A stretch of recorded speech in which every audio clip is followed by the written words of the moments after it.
મિત્રો, આજે હું એક એવી વાત લઈને આવ્યો છું આપણી સમક્ષ કે ગઈકાલની વાત છે. મારા ખાસ મિત્રો સુરેશભાઈ, રાકેશભાઈ તેમજ બીજા ઘણા 4-5 મિત્રો હતા. તેઓ એક પ્રોજેક્ટમાં કામ કરી રહ્યા છે, આરોગ્યના પ્રોજેક્ટની અંદર, અને તેઓ ગામડે ગામડે પોતાની સેવાઓ આપી રહ્યા છે. અને પ્રોજેક્ટમાં કરાર આધારિત સેવાઓ તે પહેલાં પણ તેમણે 4 થી 5 પ્રોજેક્ટમાં સેવાઓ આપી ચૂક્યા છે. અને પોતે જે પ્રોજેક્ટમાં અત્યારે કામ કરી રહ્યા છે તે પ્રોજેક્ટ અંતર્ગત એક સારી હોટલની અંદર તાલીમ માટે મૂકવામાં આવ્યા હતા. અને તે જ હોટલમાં જુગાના જુગ માનનીય ધારાસભ્ય ગોપાલ ઇટાલિયા સાહેબ સાથે મુલાકાત થાય છે.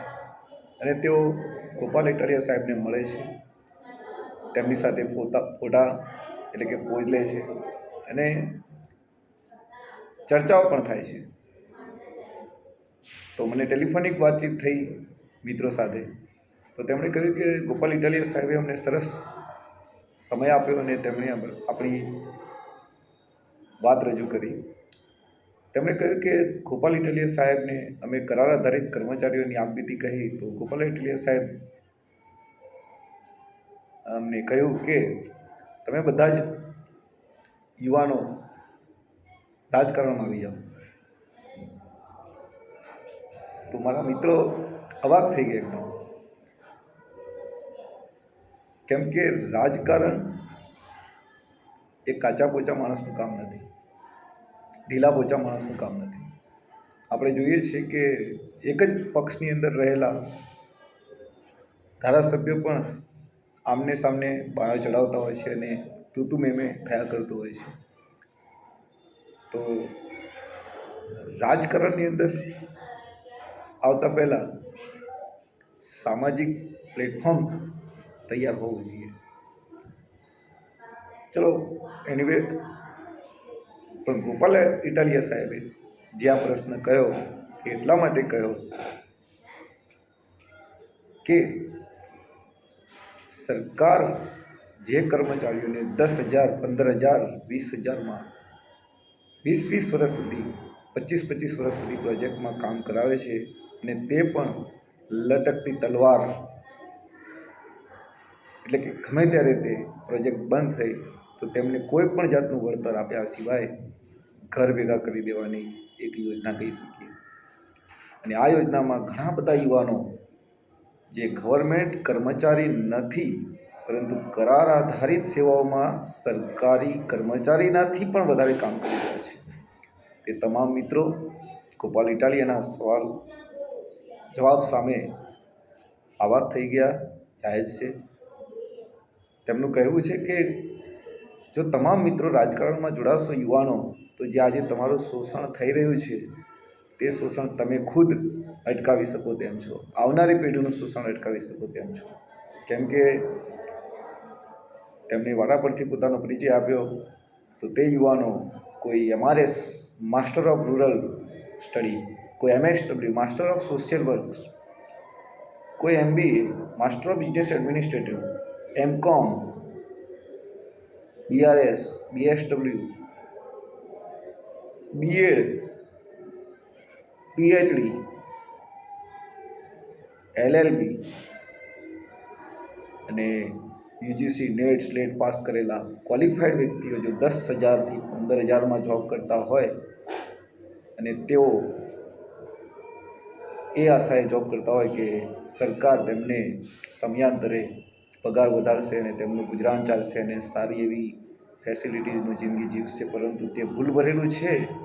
કેમ કે આજે ગવર્મેન્ટ કર્મચારીને 7મું પગાર પંચ મળવા જઈ રહ્યું છે, સામે મોંઘવારી પણ મળતી હોય છે, ફેસિલિટી પણ મળતી હોય છે, ક્વાર્ટર્સની સુવિધા હોય છે, મેડિકલ હેલ્થની સુવિધા હોય છે, સાથે સાથે ઇન્સ્યોરન્સ હોય છે, મેડિક્લેમ હોય છે, અને છેલ્લે રિટાયરમેન્ટ વખતે તમને ગ્રેજ્યુટી પ્રોવાઈડ થતી હોય છે અને પેન્શન પણ મળતું હોય છે આજીવન. તો અત્યારના જે કર્મચારી કરાર આધારિત કામ કરી રહ્યું છે તેમાં એક પણ વસ્તુ હું જે બોલ્યો તેમાંથી કરાર આધારિત કર્મચારીને મળવા પાત્ર નથી. તેમ છતાં 10,000, 15,000, 20,000માં પોતાની અમૂલ્ય સમયગાળો ગોલ્ડન પીરિયડ્સ સરકારને આપી રહ્યા છે અને સરકારની યોજનાઓ લોકો વચ્ચે પહોંચાડી રહ્યા છે. તો ગોપાલ ઇટાલિયા સાહેબે સરસ કહ્યું છે કે જો સાચા પ્રતિનિધિ તરીકે તમે ચૂંટાઈને જાઓ તો તમારો અવાજ બુલંદ કરી શકો અને જે આ ખોટી પ્રથા પડી ગઈ છે, જે સરકારની અંદર રહીને સરકારી કર્મચારીની સમકક્ષ કામ કરીને ઓછો પગાર મેળવીને લટકતી તલવાર જેવું જીવન જીવી રહ્યા છીએ ને જે જોબ સેટિસ્ફેક્શન મળવો જોઈએ તે મળી રહ્યો નથી. હમણાં હું જોઉં છું કે રોજગાર બાંહેધરી કાયદો એનું નામ બદલાઈ ગયું છે વીબીજી રામજી, એટલે કે વિકસિત ભારત આજીવિકા મિશન ગેરંટી એક્ટ, એટલે કે વીબીજી રામજીની અંદર જે ગેરંટી આપવામાં આવે છે રોજગારીની, તેમાં કામ કરતા વ્યક્તિઓ પણ કરાર આધારિત હંગામી નિમણૂક કરવામાં આવતી હોય છે અને તેમને પણ લટકતી તલવારે કે કોઈ પણ જાતની જોબ ગેરંટી નથી. તો આ જોબ ગેરંટી વગરની જોબ કરવાવાળા વ્યક્તિઓ પણ આજે જો સક્રિય રાજકારણમાં જોડાય તો આવનારા 5 વર્ષની પછી તેઓ લોકપ્રતિનિધિ તરીકે બહાર આવી શકે છે. અને આપણે જોઈએ છીએ કે જે આપણે ગોપાલ ઇટાલિયા સાહેબે જે પ્રશ્ન કર્યો, જે પ્રશ્ન આજે જિજ્ઞેશ મેવાણી આંદોલનકારી કહીએ છીએ તેઓ પણ આપણને કહે છે, પરંતુ તેમના પગાર પેન્શનનું બિલ બંધ બારણે, એટલે કે લોકસભા સાંસદની અંદર, વિધાનસભાની અંદર પસાર થઈ જાય છે અને તેનો કોઈ પણ ક્યાંય વિરોધ થતો નથી. અને સામે યુવાનો રાત દિવસ પોતે કામ કરી રહ્યા છે, તન મન અને દિલથી કામ કરી છે, તેમને કોઈ પેન્શન, કોઈ પીએફ, કોઈ ગ્રેજ્યુટી, કોઈ પણ મેડિકલ બેનિફિટ મળવા પાત્ર નથી. તો શું આ લોકો ધારાસભ્ય બની ગયા પછી આ યુવાનો માટે કેમ સાથે નથી રહેતા? આ એક જવાબ મને એવો લાગે છે કે તેઓ પોતાની પાર્ટીમાં સમાવેશ કરવા માટે એક પ્રપોઝલ આપી કહેવાય, પરંતુ હું એમ નથી કહેવા માગતો કે તેમણે ખોટો રસ્તો આપ્યો છે. રસ્તો સાચો છે. તમામ યુવાનોને હું પણ કહેવા માગું છું કે બેસી ના રહેવું જોઈએ.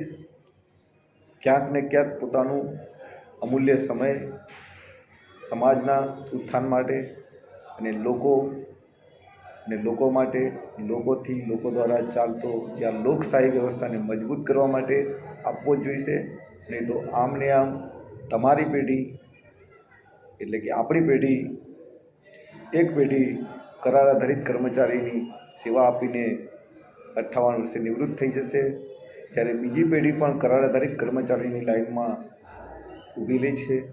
આજે હું જોઉં છું કે ઘણા પેપર કટિંગ્સ મારી જોડે આવતા હોય છે જાહેરાતોમાં, માસ્ટર ડિગ્રી લખેલા રિક્વાયરમેન્ટ કરવા, પેપરમાં લખ્યું છે કે માસ્ટર ડિગ્રીની રિક્વાયરમેન્ટ છે, પરંતુ સેલરી જોઉં છું તો મને શબ્દ બોલતા પણ અચકાવવા આવશે. 15,000 માસ્ટર ડિગ્રી, જે 12 પાસ કર્યા પછી ગ્રેજ્યુએશન કરે છે 3 વર્ષનું, અને ગ્રેજ્યુએશન કર્યા પછી માસ્ટર ડિગ્રી પ્રાપ્ત કરે છે તે વ્યક્તિ 5 વર્ષ સુધી ભણે છે અને તેને પીજી કોર્સ કહે છે આપણે, પોસ્ટ ગ્રેજ્યુએશન. અને આવા ડબલ પોસ્ટ ગ્રેજ્યુએશન લોકો પણ અત્યારે 10-15,000માં કામ કરે છે. હું એક ઉદાહરણ આપીશ કે હું પાટણ સરકારી હોસ્પિટલમાં જ્યારે જોબ કરતો હતો, હું પણ કરાર આધારિત જોબ કરતો હતો, તે સમયે મારી બાજુમાં જે કેસ નીકાળવાવાળા ભાઈ હતા, વિન્ડોમાં, તેમનું qualification master of psychology, master of philosophy અને ફિલોસોફી ઓફ ડૉક્ટર, એટલે કે PhD, ડૉક્ટર ઓફ ફિલોસોફી. અને પોતે કેસ કાઉન્ટર ઉપર કેસ નીકળી રહ્યા હતા. જ્યાં ડૉક્ટર લખેલો વ્યક્તિ કેસ નીકાળતો હોય અને જ્યાં ગામડાઓની અંદર ડૉક્ટર નથી છતાં ડૉક્ટરની પ્રેક્ટિસ કરતા હોય ને પોતે અથાગ રૂપિયા કમાતા હોય MR દ્વારા, ફાર્માસ્યુટિકલ કંપની દ્વારા. તો આ એક ખોટી પદ્ધતિ ફેલાઈ ગઈ છે કે શિક્ષિત લોકો ઓછા પગારની અંદર સરકારમાં સેવા આપી રહ્યા છે, જ્યારે ઓછું ભણેલા લોકો પ્રેક્ટિસ કરીને, ઇલીગલ પ્રેક્ટિસ કરીને ઘણો એવો ભંડોળ મેળવી રહ્યા છે અને પોતે ભ્રષ્ટાચાર કરી રહ્યા છે. તો આનો સતત વિરોધ થવો જોઈએ અને એના માટે સક્રિય સમાજકારણમાં જોડાવવું જોઈએ. ત્યાર પછી સમાજકારણ પછી એનો કાપ ઊંચો જશે અને તે સક્રિય રાજકીય નેતા પણ બની શકશે. અસ્તુ. જય ભારત, જય સંવિધાન.